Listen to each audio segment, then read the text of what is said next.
Hi everyone, and welcome. Today we're joined by Colonel Jacques Baud, a former member of a Swiss Strategic Intelligence Service and also an excellent author. So thank you for coming back on the program. For inviting me again. So I wanted to talk to you about what's happening in Ukraine because it appears that the air defenses are not functioning as they should. I'm not sure if there's a lack of interceptive missiles or Patriot systems, but the Russians now are increasing the amount of drones as well as missiles. Just the other night, they reached another record, I think, by launching 728 drones plus launching several missiles, and more are going through and hitting their targets. Um, I was wondering if you can elaborate what's happening. What is the extent of damage, and what do you make of this? Or do you think we're reaching a breaking point for Ukraine? Because it seems the less they're able to stop, of course, the more destruction happens on its territory as well. So, are we entering some intensifying collapse here, or how are you reading the situation? In fact, we are just witnessing the evolution or the development of a situation that started already. I mean, in fact, it started, we could say 1 year, but if we're honest, it goes further before because um, everything started in October 2022 when General Surovikin, the commander of all Russian forces in Russia, said that from that point, I mean, that was on the 18th of October, by the way, he said, from that point, we are no longer making big operations on the ground, but we will grind down systematically and methodically the Ukrainian capacities. And that's exactly what they are doing. And this has been the Russian approach is incremental. Instead of striking right away with all maximal power, as the Americans tend to do, the Russians go progressively. And in fact, if we look at the whole conflict as it started on the 24th of February up to now, we could see that at the very beginning, and you may remember that the Russians moved very fast through the defense of the Ukrainians up to the point that they could reach Kiev. And in fact, you had almost no combat at that point. You know, the principle that was used by the Russians at that point was a principle that is, in German, you would say, fließendes Wasser. That means the flowing water.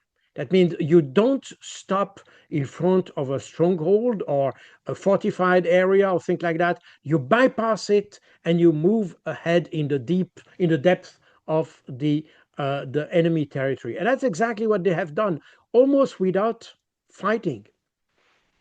And they wanted to reach a political agreement. That was the name of the game at that point. And that led, in fact, to the Istanbul negotiation. Now, once the Europeans stopped that process and made clear by providing weapons, intelligence, and all that, and we have seen that this the task force Dragon that was headquartered in Wiesbaden that provided intelligence to the Ukrainians. And at the same time, you had all these artillery pieces flowing into Ukraine, the M777, the Caesar, and all that. The Russians understood that the Europeans were determined to continue war. And therefore, they changed the approach. Instead of trying to make a political pressure to achieve a political result, they decided to grind down the armed force, the demilitarization, not politically, but militarily. And that's exactly what they have done. And we have seen a progression all over these years since October 2022. Now, it's also interesting to see that the Russians, because remember, they always see war as politics with other means, or the continuation of politics with other means, meaning that they don't want to destroy completely the Ukraine. They want to make pressure and addition new pressure and so on. They always keep an opportunity to increase further the pressure. So they will not start right away to destroy everything, but they will do it progressively in order to incite the Ukrainians and, of course, the Westerners to engage into negotiation. That's exactly what we are seeing now. Now, the problem is that with the time, as times goes, we see that neither the Ukrainians nor the Europeans are ready to make any concession, even to go into the negotiation process that Trump tried to put in place. As a result, now what we are witnessing now is that the Russians, they step up the pressure on Ukraine in order to force them to go into negotiation, and it's all about that. And you notice that, in fact, the Russians, in terms of capabilities and armament and logistics and all that, they could uh, engage into deep operations as they did in February 2022. This would be no problem at all, but it's not the objective. Now, the objective is not to reach just a simple political objective and to have this political demilitarization, if I can put it that way, but they wanted to have a physical demilitarization. And they will use that tool in order to press the Ukrainians and the Europeans to the last limits, so that once, and that's what we're heading to, that at one point the Russians will have no other choice than negotiating. Since October 2022, they always had the choice, but they have chosen not to negotiate. But there will be a point where this choice will no longer exist. And and by doing so, the Russians, in fact, spare the lives of their own soldiers. And that's exactly what General Surovikin said at that time. The name of the game was to destroy physically the Ukrainian military potential while saving Russian potential.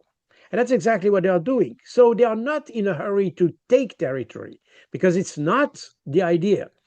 The territory which is taken simply because they the combatants are no longer here. They are trying to, in fact, if you look at all the battles we have seen in the various places, Bakrovsk and others, Bakhmut and Taretsk, and etc.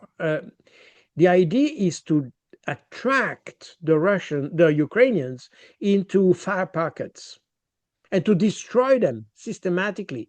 Once the pocket has been, the content of the pocket, if you want, has been destroyed, then the Russians can move on. But this is not, the idea is not to take territory. The idea is to destroy the Ukrainian potential. And I think this is a huge mistake that the analysts and military analysts and I mean, if you, I don't dare to call them strategists, but if we had understood that from the very beginning, we could have saved a lot of Ukrainian lives.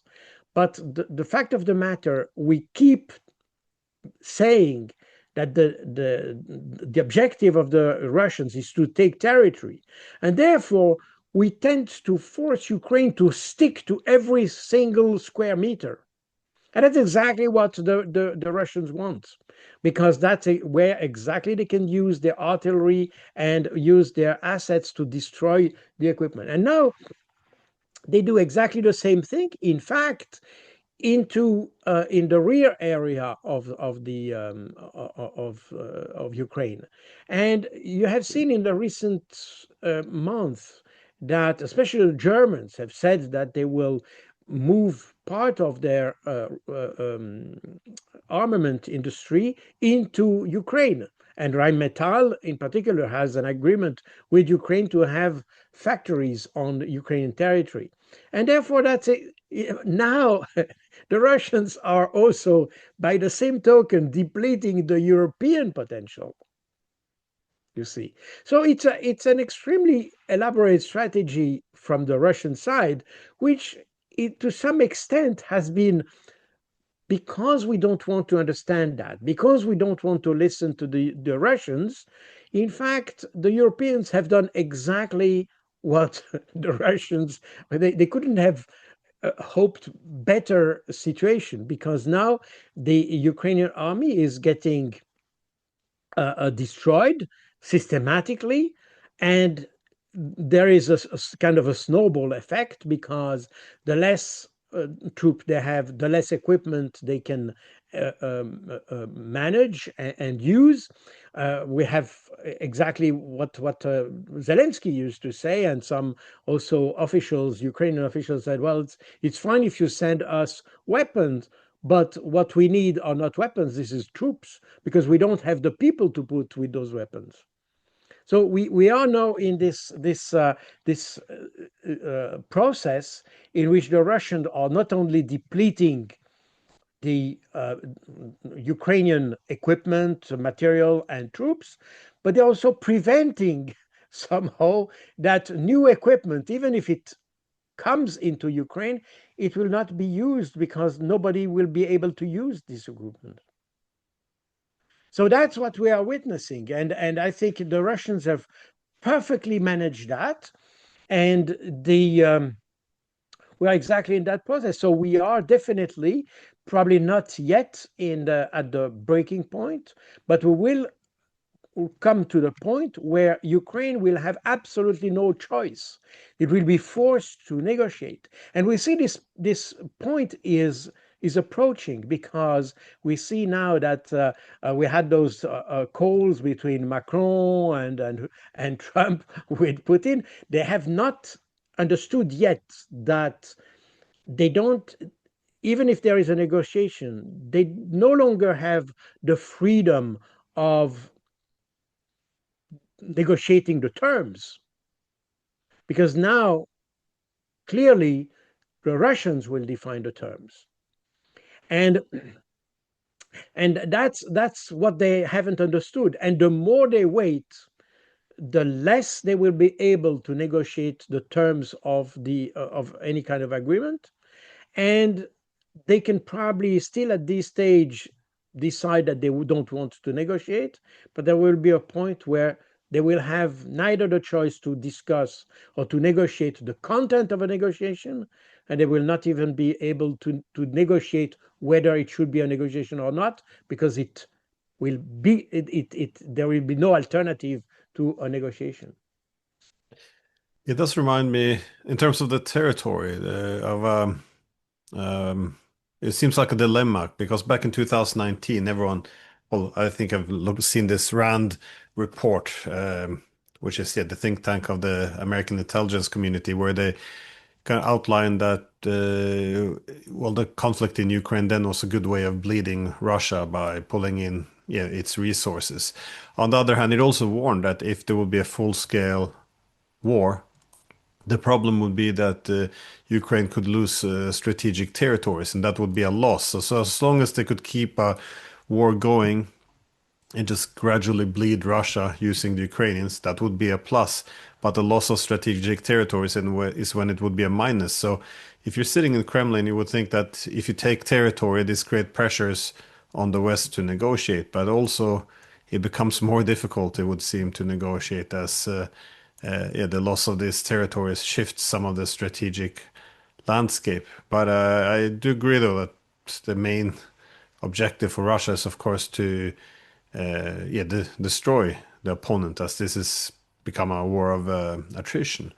But yeah, that kind of takes me back to Oh, my first sorry. point, though, is how much more can Ukraine actually take? Because it can't rebuild an army now anymore. With they're talking about conscription, widening the description. I know the advisor or former advisor of Zelensky Alexei Arestovich, he made the point that soon they will probably start to talk about more openly about conscripting women, uh, and but this limits how many people you can get in. It limits how much more weapons can be sent, and if you don't have proper area defenses, they can be picked off, I guess. So, how do you see this continuing for much longer? I think I underestimated the resilience of Ukraine. They've been, in this fight for more than 3 years, taking a lot of, casualties. But this surely can't go on forever. We have to be careful when we talk about, well, of course, Ukraine is resilient, but at the same time, it is resilient probably also because there is obviously kind of propaganda that hides the number of casualties. I mean, Ukraine is definitely bleeding, and strongly bleeding, but apparently even the Ukrainians are not sure how much people died. And therefore, you haven't seen so much reaction in the population on that. Although we know that a lot of people now would accept to give up. I mean, almost half of the population would agree to give up the all the territories that have been already occupied by Russia and to achieve some kind of an agreement with Russia. In any case, the problem is it's always difficult to assess the ultimate resilience, if you want, because it depends on the level of conflict you want to achieve. Remember that during the Soviet times, you had already some kind of guerrilla and resistance movements existing since World War II up to the early 60s. You had those movements operating in Ukraine with the help, by the way, of the US mainly, but also the French and the British. So they are used to have this kind of guerrilla warfare, and that's probably where the conflict could head to a different type of conflict. And when we come to this different type of conflict, look at Israel and Gaza, for instance. You see, we even if Gaza is much smaller with definitely much less capacities than Ukraine has, it still managed to keep Israel at bay. Meaning that with Ukraine, if we assume that we shift from conventional warfare into some kind of unconventional slash guerrilla warfare, this could certainly last for a very long time. The problem is that I'm not sure that the Ukrainians as a whole are ready, as the Palestinians are, to continue fighting as the Palestinians do, because the Palestinians are determined to keep their territories.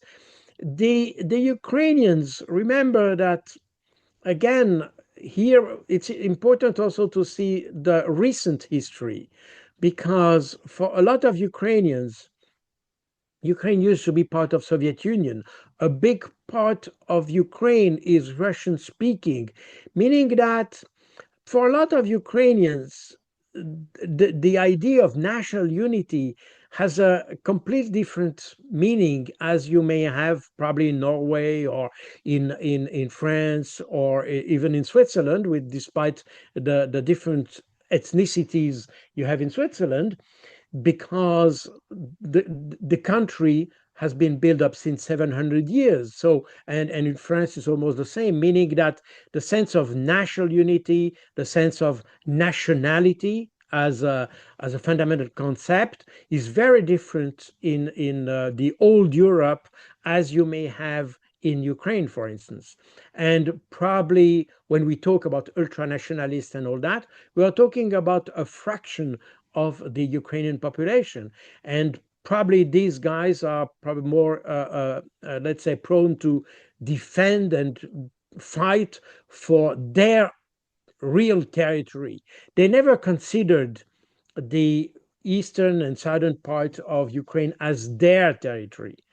And that's also very important. And that's what I try to uh, show in my last book on the covert wars in Ukraine, where I explained that in the 50s, and I have some maps made by the CIA in the late 50s that show where the most Ukrainian population is, and it's very interesting because it corresponds to, if you look at the various elections that you had recently in Ukraine, it matches exactly with the map that was drawn by the CIA in the 50s, meaning that the nucleus of this Ukrainian nationalism is not in the center of Ukraine, is definitely on the west of Ukraine. And that's definitely a part of Ukraine that the Russians don't aim to take.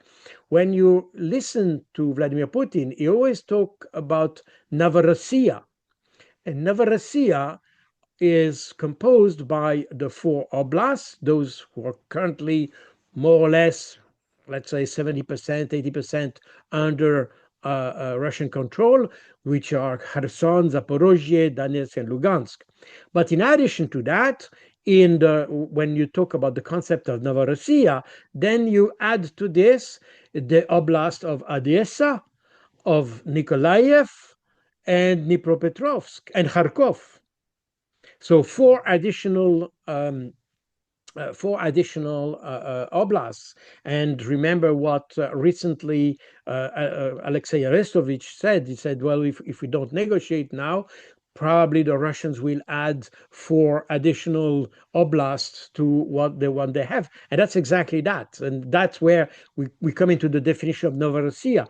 But the Russians have never explicitly said that they want to move beyond the Dnieper, I mean, in the northern part, in the western part of Ukraine, if you want, because this is the most nationalist part and probably the most tricky to engage, especially if you consider the possibility of shifting in the kind of warfare we may have. So that, I think, is very important. So Ukraine can probably sustain more punishment. And remember that Russia Soviet Union at the time has endured much more punishment during World War II. So Ukrainians can probably endure more. The problem is that there is a point where you start to think about what is at stake. When you talk about nationality, when the national interest or your national whatever you put in that word, then it has to have a meaning. And for a lot of Ukrainians, Ukraine, as we know from the borders of 1991, is probably not exactly what all the Ukrainians have in mind. And that's exactly where we may have this different approach. And the, um, the Russians may want to have an agreement before reaching the Dnieper. Probably not in the south. Probably they may want to go up to Odessa. That's possible, and that might be a probable evolution. If you listen to Medvedev, and so it might be something. But they definitely don't want to go in the western part of the country. And that's why probably they accelerate the pressure on Kiev to have a negotiation before they will be also forced to have a negotiation. Because at one point, assuming that there is no negotiation, certainly you will have the Ukraine will shrink, if I can put it that way. But there is a point where the Russians don't want to go, because then we come into the very nationalist part of Ukraine, and they don't want to be engaged in some kind of guerrilla warfare that would be endless. They want to stop before that. Therefore, there is a point of balance where both Ukrainians and Russians will probably find necessary to go on the negotiation table. And that's probably what we have. Now, you mentioned the RAND Corporation report on extending Russia that was published in spring 2019, where the interesting point in that report, because as you rightly said, they said that trying to weaken Russia may lead to, in fact, to sacrifice Ukraine to some extent. But what is very interesting in that document is that they say that most probably the assessment we have at that time on Russia is wrong, and that probably Russia has much stronger capabilities and capacities than we tend to assess at that point. And that's a very interesting point because, as you know, and as you rightly said at the beginning of this meeting, I used to be from strategic intelligence. And I always said the worst mistake you can make in warfare is to underestimate your enemy. And that's exactly what we have done because we wanted to portray Russia as a weak state, as something that is ready to be ready to collapse and all that. And remember everything we have heard since February 2022 with all the sanctions and all that. And that indicates that, in fact, we have pushed Ukraine into a conflict where the enemy was in reality much stronger than what we portrayed to the Ukrainians. And that's not only a mistake, it's, I would say, it's almost criminal. Yeah, but it hasn't changed any of the strategy, it seems. We're still fighting as if it will be the same. But some of the warfare, though, has changed dramatically throughout the war. I mean, in the beginning phases, there was hardly any drones. It appears that the Europeans are banking on simply supplying more cheap drones, that hoping that cheap drones can bleed, well, kill Russian soldiers, but also bleed its expensive military equipment. While on the Russian side, it doesn't seem that this is a leading concern anymore. That is the drones. How do you see the evolvement of the war? Are the Europeans just reaching for straws, or is this strategy of just supplying as many drones as possible a good approach? You know, it's interesting because, first of all, we have to remember that the first drone was conceived or designed in World War One. In fact, surprisingly, of course, it was not designed as it is today. But the first guided bomb, TV guided bomb, came into World War Two. So you know, everything we see today is in fact in much larger number and all that. And of course, in World War II, these were more or less experimental issues. But I mean, the technology is not new. And there is a tendency that when we see a new technology, we think it will dominate the battlefield. That was the same with the tank. That was the same with the aircraft. That was the same with guided artillery and missiles and all that. The thing is that regardless of the type of equipment you have, it can be successful only if it is well integrated into a sound and consistent battle concept, into a doctrine, if you prefer. And that's in fact the weakness of the Ukrainians. They may have a number of drones, but you cannot win a war with drones alone. You know, as you can't win a war just with aviation, as you can't win a war just with tanks. It has to be complemented by something, and this whole approach of the battlefield must be consistent. This is in essence that's the what the Germans in fact realized with the so-called blitzkrieg, which in fact has never been a German term by the official term, but okay, wait. But this combined arm operations, this is exactly the secret of the success.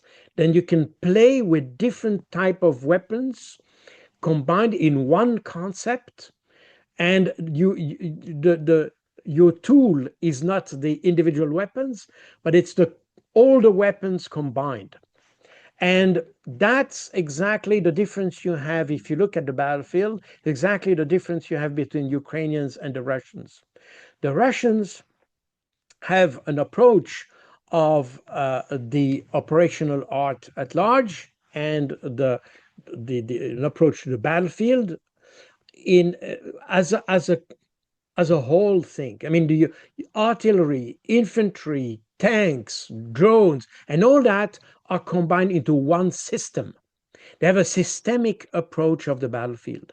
While the Ukrainians, for various reasons, also because they were provided with equipment that they could not integrate into their doctrine, because this equipment was so different, so specific in terms of use. Look at, for instance, artillery. The Russian artillery is still based on this idea that you use massive fire, artillery fire, in order to support tanks and infantry and all that. Now, the M777, the US M777, or the French Caesar that was provided to Ukrainians, is not designed around this kind of doctrine. It's completely different. I mean, we could probably better describe those equipment as part of a sniping artillery, meaning that these are extremely precise weapons that you can use to destroy a very specific target. In you don't need to have a massive fire, but you just need to know the coordinate of your objective and you destroy with one shot. This is like a sniper, if you want. The problem is that you realize, if I take the analogy with a sniper and a machine gun, you understand these are two different things. The sniper can eliminate a single target very precisely, neatly, while the machine gun doesn't need to kill necessarily. But the machine gun provides such massive fire that you cannot move in front of it. And the use of those weapons are, in fact, complementary. And that's exactly the same with artillery. And therefore, the Ukrainians had a concept of artillery which was at the beginning of the war very close to the one of the Russians. And suddenly, they had weapons that were not designed to achieve very high rate of fire. I mean, in Afghanistan, the Americans used to fire in Iraq. The Americans used to fire something like 700 artillery rounds per day, while in the early phase of the war, I mean, I'm talking about 2022 or something like that in Ukraine, the Russians were firing something like 40,000 rounds of artillery per day. So we are here facing two different concepts. And the problem is that the Ukrainians have never been in a position to integrate the European concept of artillery into their own doctrinal operational concept. And therefore, the Ukrainians have never managed to have a system on the battlefield. They have a lot of weapons, it's kind of a patchwork of different weapons, but they are not consistently bound together into a system. And that applies to the drones as well. If you look on the Russian side they had the drone before, but now they have integrated the drone. I mean, we have to make the difference here between the drones that are used for those strategic strikes, like all the Geran drones that are used every night together with missiles against targets in the depth of Ukraine. That's one thing. But now, if we just take the battlefield and what's happening on the battlefield, you will say that the Russians have managed to better integrate the drones, the small drone FPV drones and things like that, into their command and control structure than the Ukrainians. The Ukrainians have still separate command structures for the drones and others.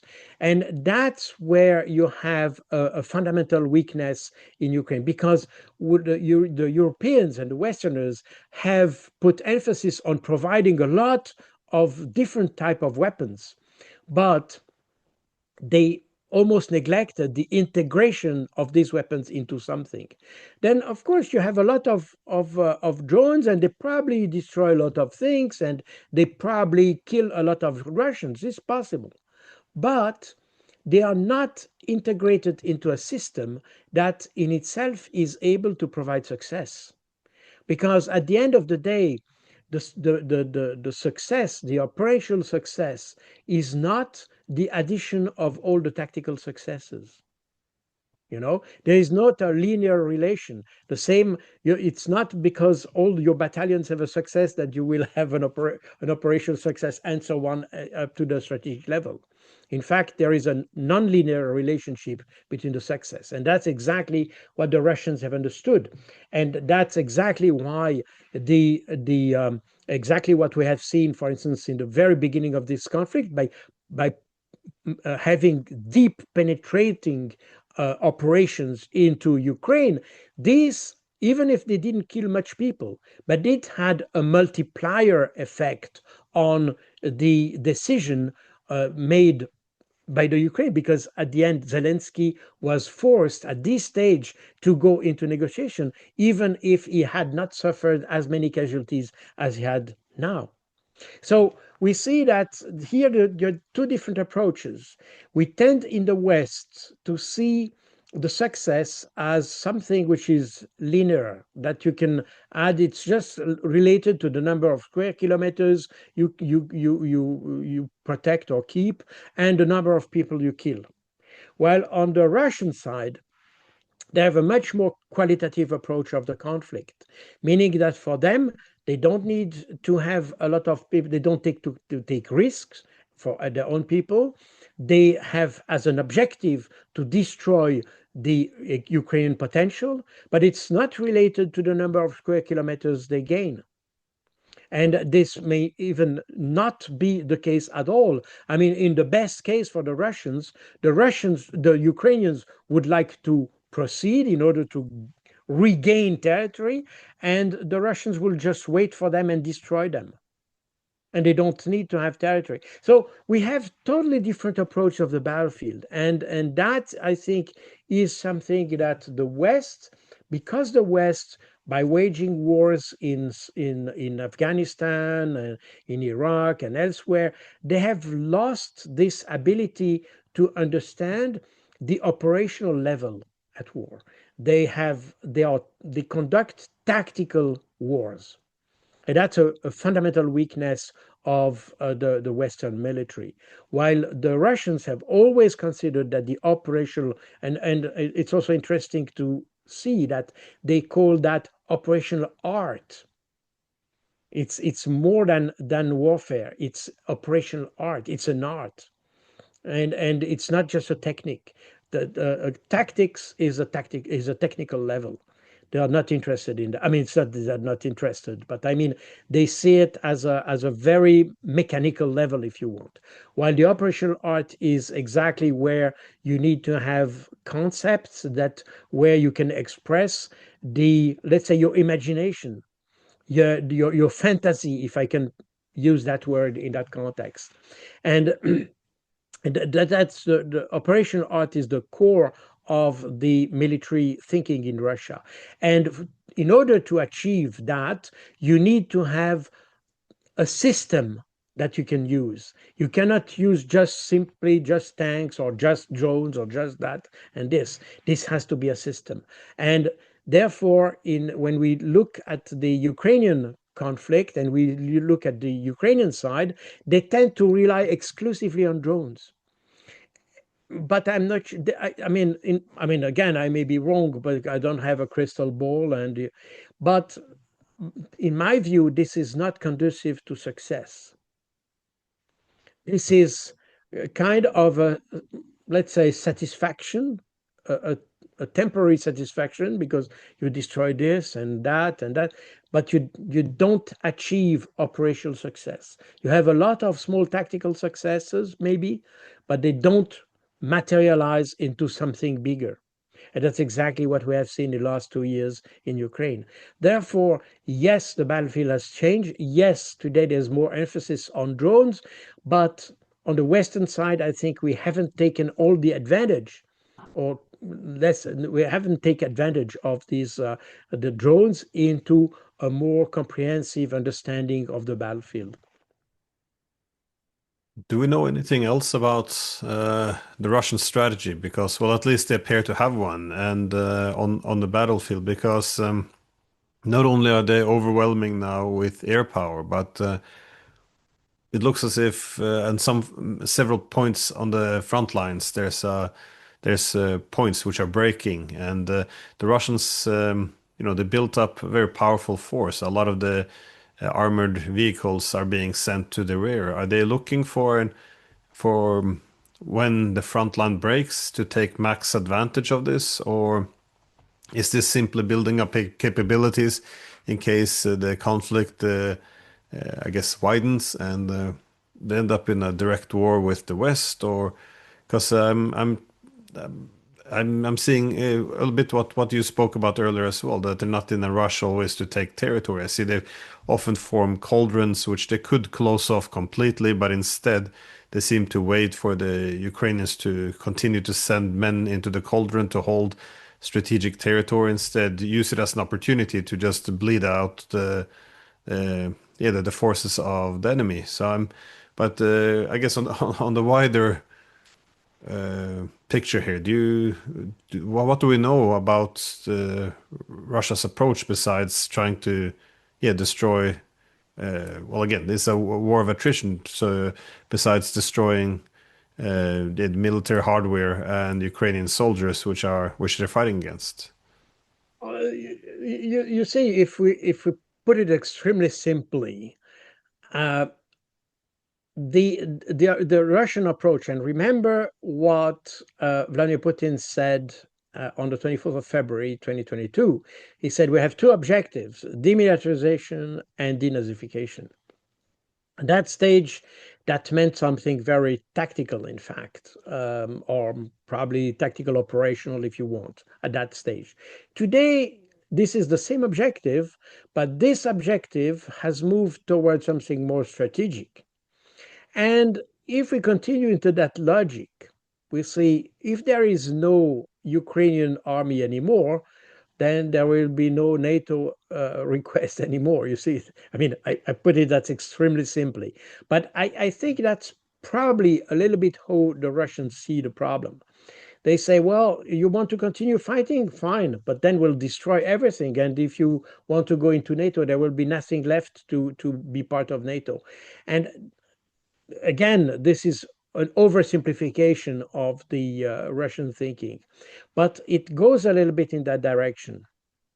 And that we can see that the Russians have done that extremely progressively, and they increased the pressure. And today we have seen that they have increased their operations on the in the strategic depth of Ukraine with all these strikes on Zhytomyr and other places in the depths. I mean, in the western part of Ukraine, and we see that it has been intensified. The number of drones and missiles has increased significantly, meaning that the Russians are determined to increase that pressure up to the point that again, Ukraine will be forced into negotiation. They will have no chance.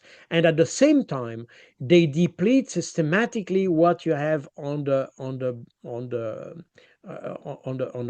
front line. And this has two implications. The first is obviously that it weakens the front line and the battlefront, so to say. But it has a secondary effect, is that in order to continue fighting, the Ukrainians need to recruit more people.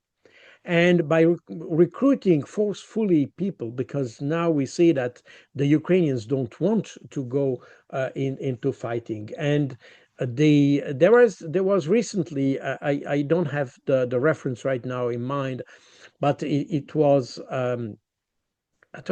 even in Ukrainian media, by the way.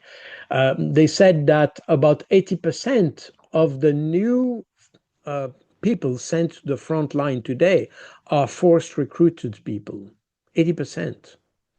Meaning that these people, first of all, they are not really battle ready in the sense that they are not trained extensively to fight. They are probably not even willing to fight. That's a thing. But in the rear, you have a population that is increasingly angry at the government precisely because all these their sons, their husbands, their fathers are recruited forcefully. And if you see all these the small video you see on Telegram showing this forcefully recruitment. And by the way, you have a law now in Ukraine that prohibits to to record this recruitment because they see that it has a decisive impact on the population. And in my book, Covert Wars Against in Ukraine, I noticed that now in the part of Ukraine which is controlled by Kiev, you have, of course, you have Russian resistance movements. They exist and they fight. I mean, it's more sabotage action than things like this. You have those ones, but you also have Ukrainian resistance movement in the Kiev controlled zone. And the main rationale for these movements to fight against the Kiev regime is precisely forceful recruitment. And at the end, it's very interesting. You have certain of these movements. They cooperate with the Russian resistance movement. They pass information to the Russians, and you have these movements, even if they are, I would say, ethnically, if you allow me that expression, they're ethnically different, and they have different objectives. They are not exactly the same objectives. They are fighting against the same adversary, but not with the same rationale. But nevertheless, they realize that they have a common adversary and they exchange information. And you have a lot of information that comes to the Russian intelligence that comes, in fact, from Ukrainian resistance movement.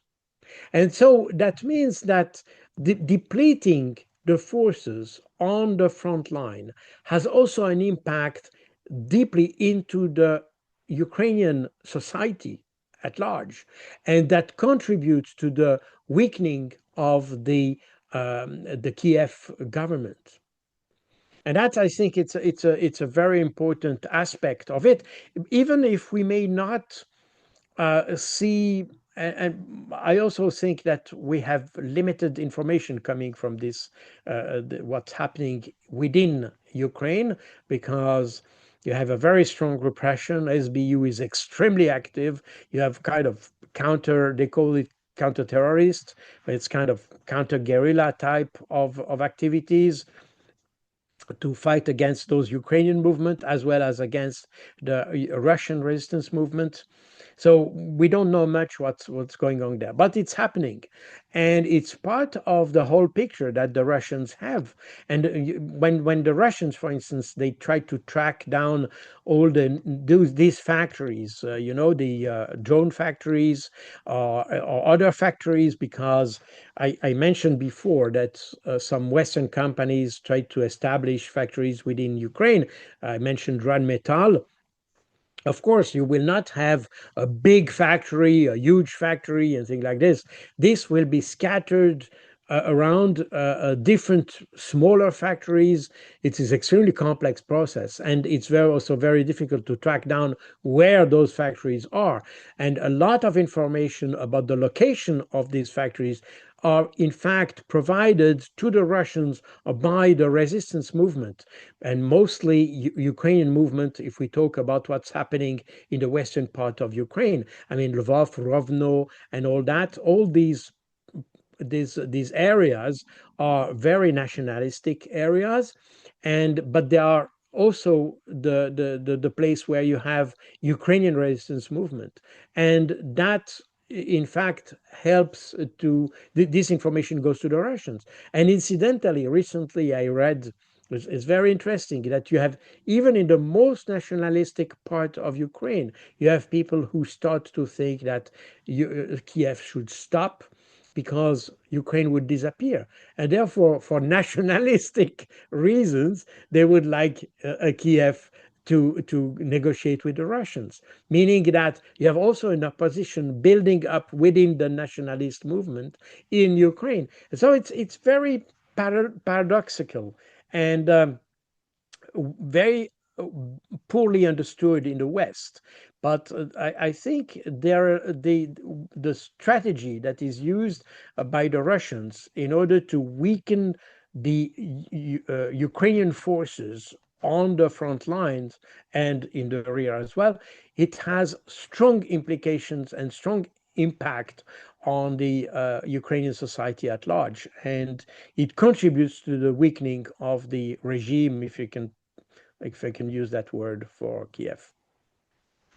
Well, it does make sense, I guess, this nationalist opposition to Zelensky, because again, the war is destroying Ukraine. Not only are they losing territory, but again, an entire generation of men are disappearing. Even if you want to rebuild the country after this war, which is going to be a very difficult task, you do need actual men to still be alive. This fighting to the last man.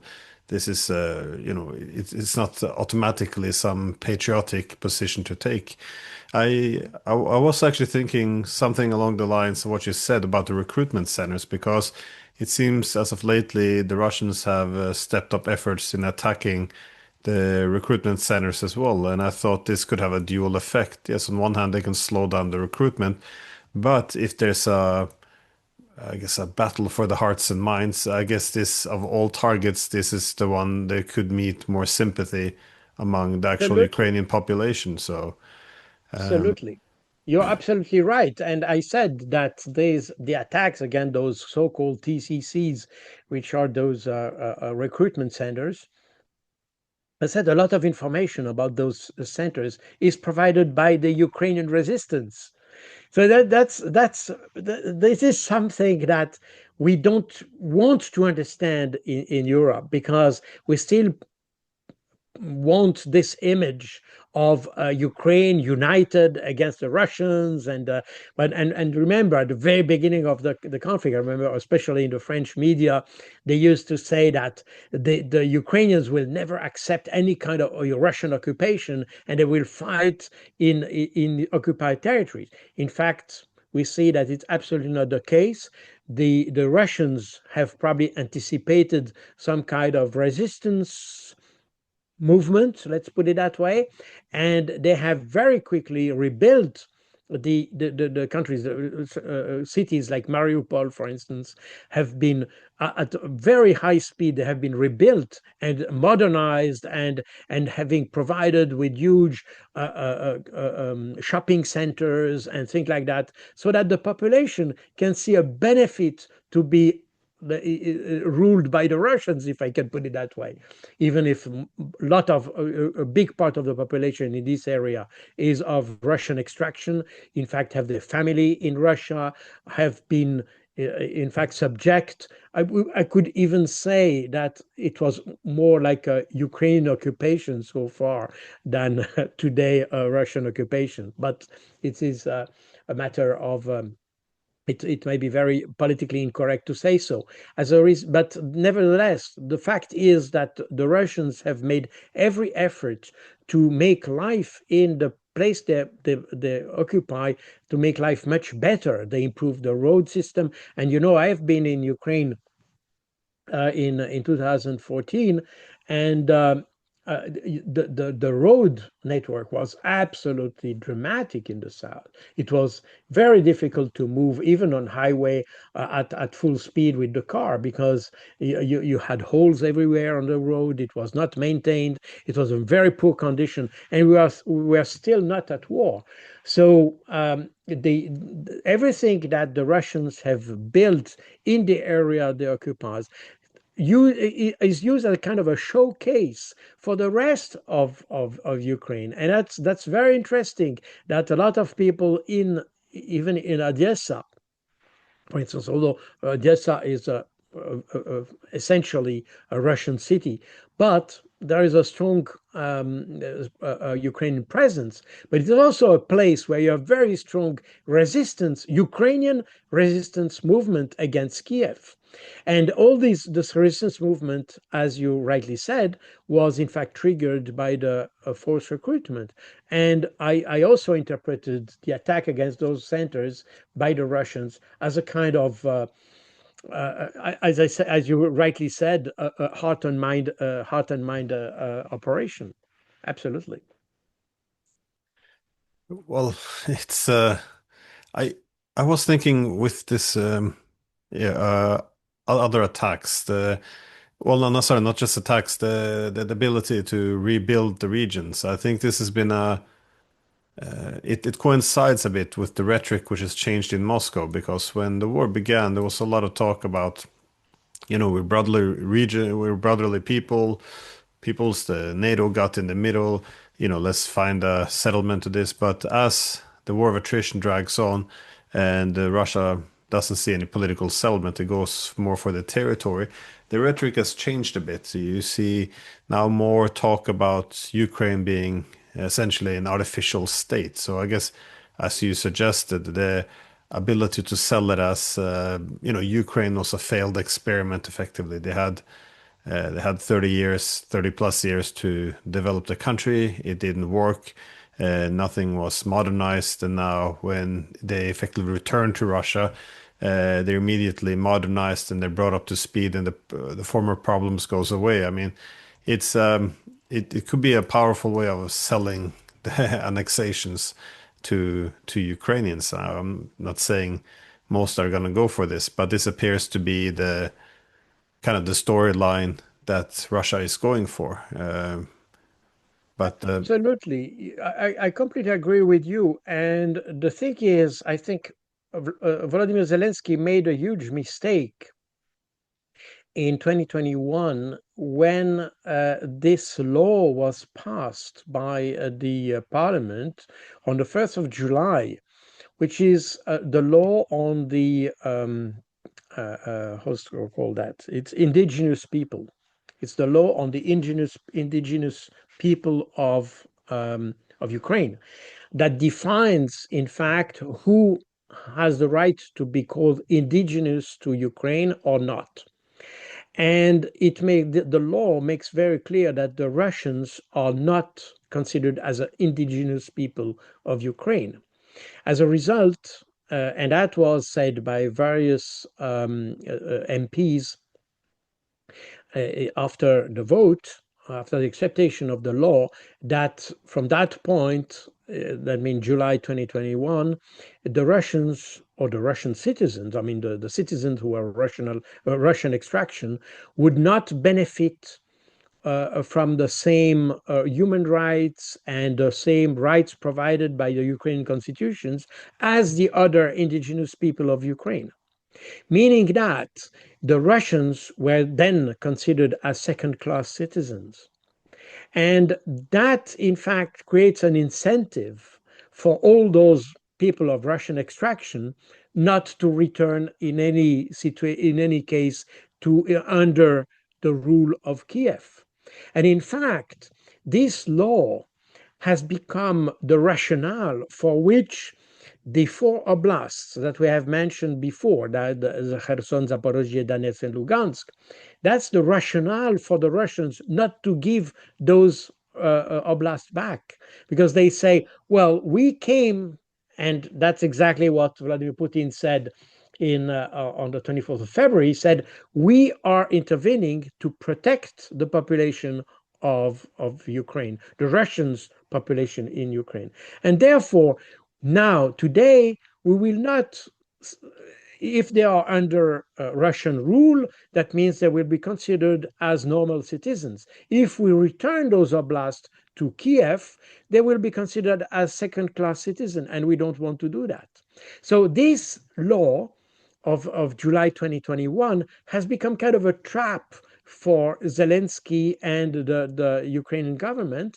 And at the same time, it has become an incentive for the Russian ethnic Russians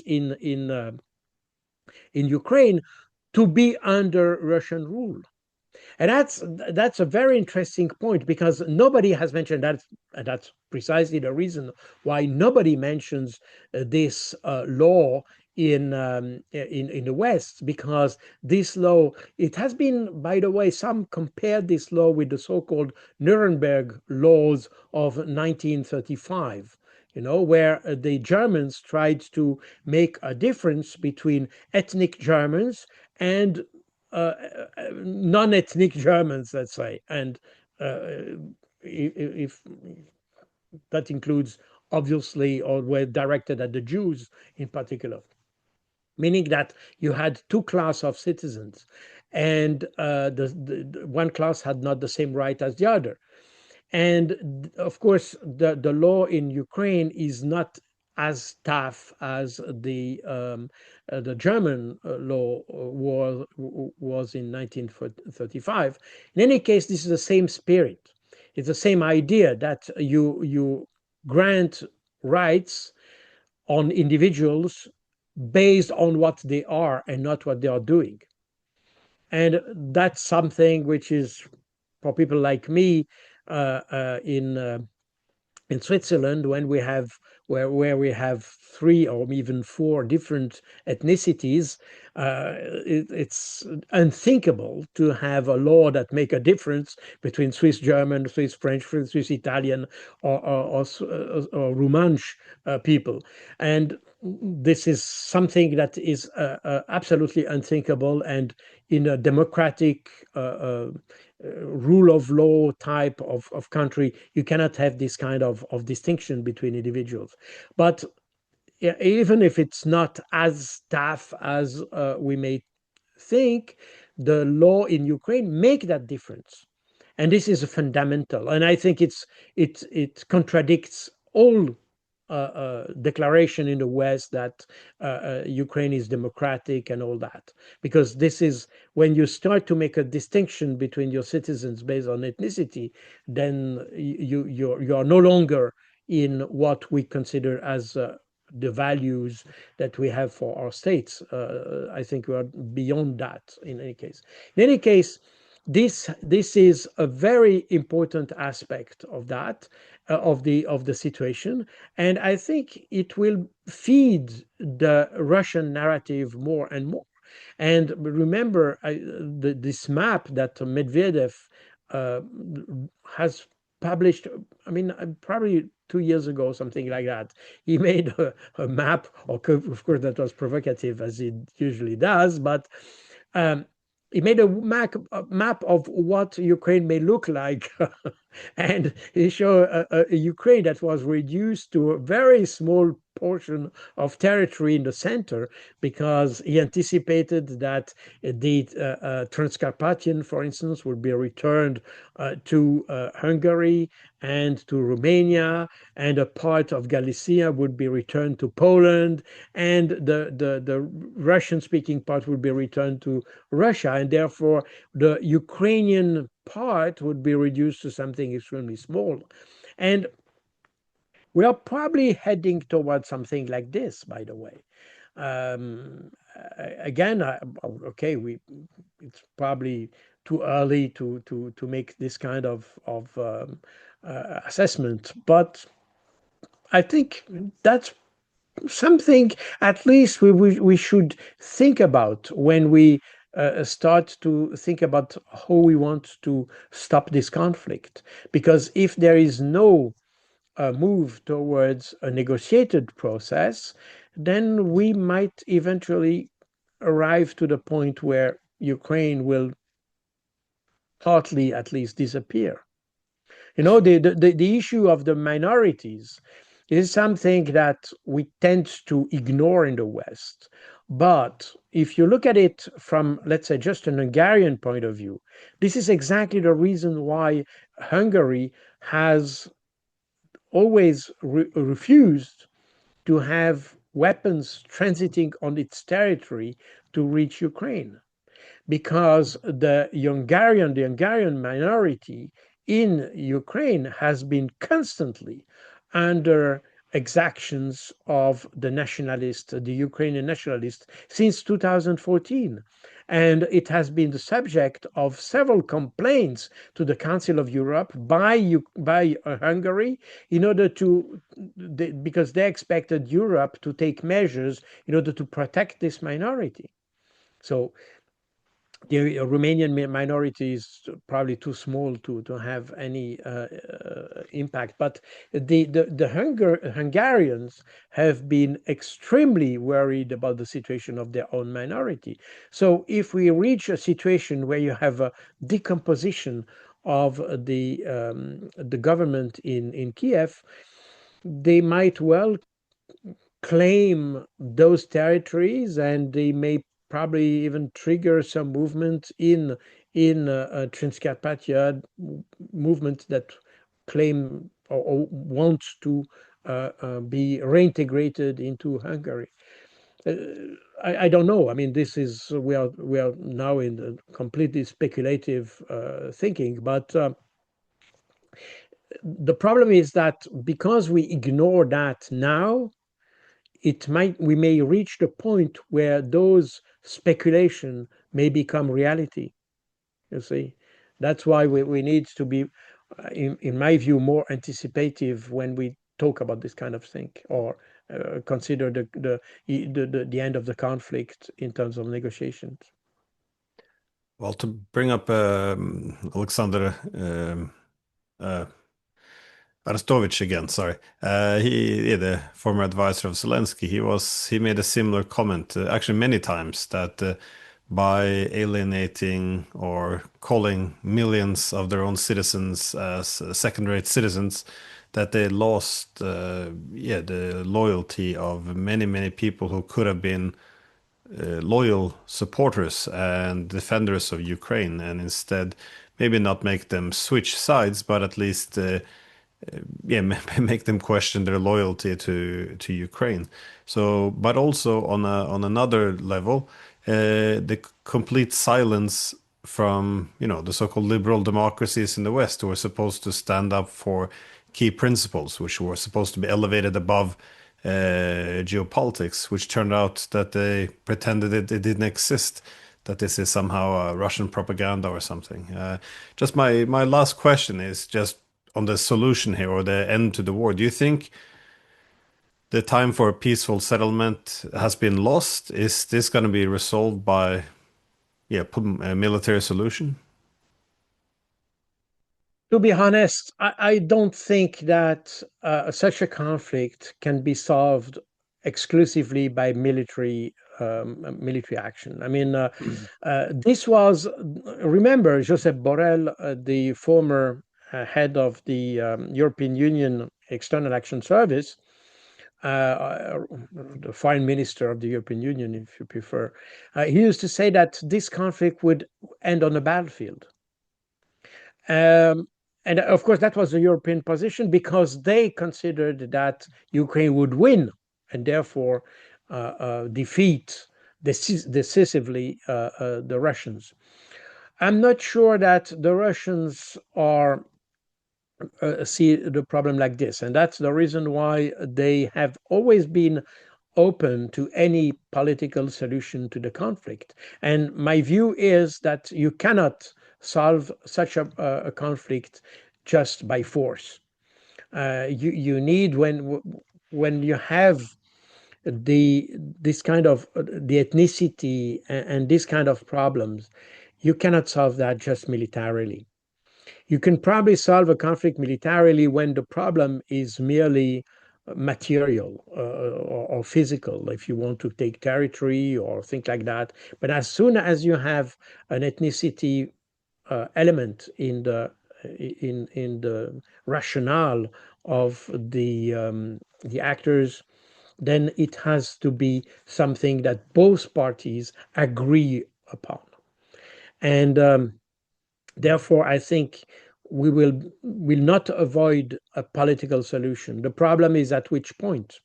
You see, in April 2022, we could have reached a point where a political solution was acceptable and agreeable on both sides. but the West, and the West, not the Ukrainians, because I remind you that this agreement of April 2022 came at the initiative of the Ukrainians, not at the initiative of the Russians. And therefore, the Ukrainians have understood that at that point, or Zelensky. The problem is that the Europeans refused that. So that's extremely odd. But and the Europeans have in fact and still are against any kind of negotiation. But the problem is that the Russians have understood that, and now they say, okay, you don't want negotiation. Then we increase the pressure up to the point that you will be forced to have a negotiation. And as I said before, the first sign of this is this move that you have within the European Union. And remember that the Slovenian prime minister recently said that the European Union should have a team that start thinking about a negotiation with Russia. So it's not even the Slovaks, which obviously are, but the Slovens. So we see that within European Union, the lines are moving a little bit, and people start thinking. And then you had this discussion in March this year about having some kind of representative of the European Union to open dialogue with Russia.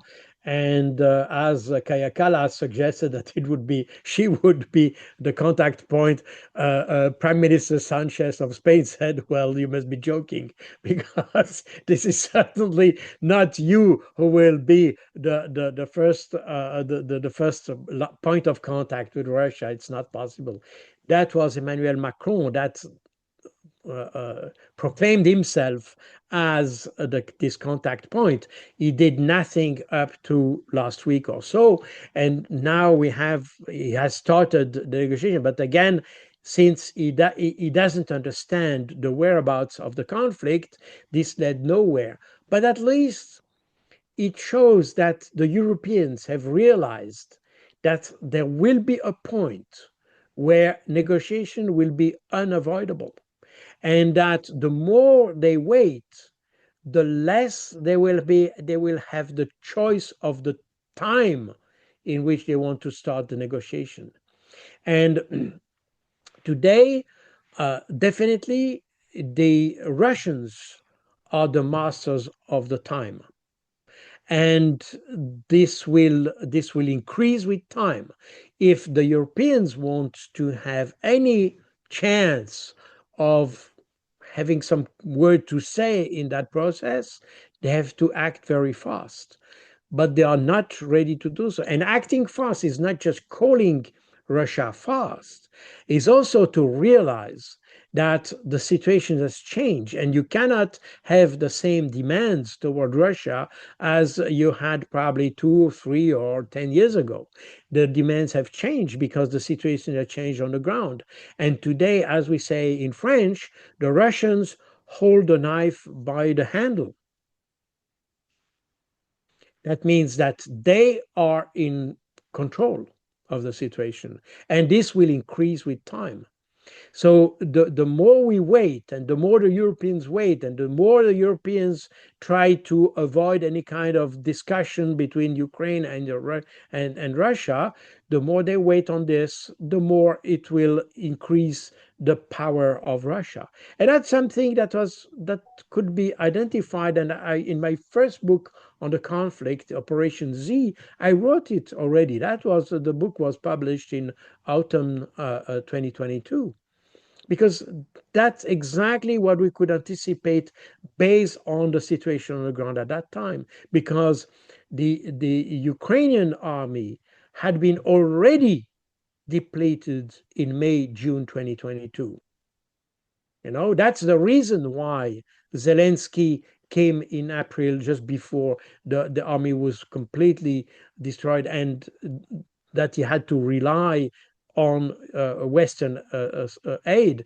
And before reaching that point, Zelensky wanted to have an agreement. That's the reason why he came in mid-March to talk with the Russians. The Europeans didn't want this, so what should happen happened.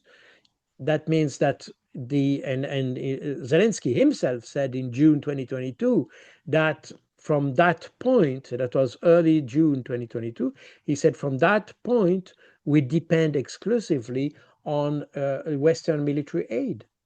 That means that the old Ukrainian army had been destroyed.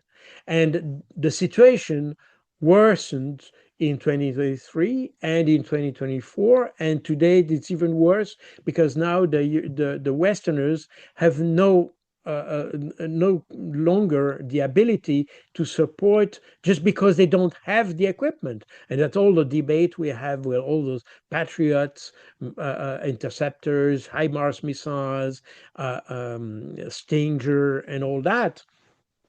The problem is that now even the US, who used to be the so-called arsenal of democracy, has no longer the ability to support both Israel and Ukraine. And if we put the two in balance, Israel will always have the priority towards Ukraine. This is no question about this.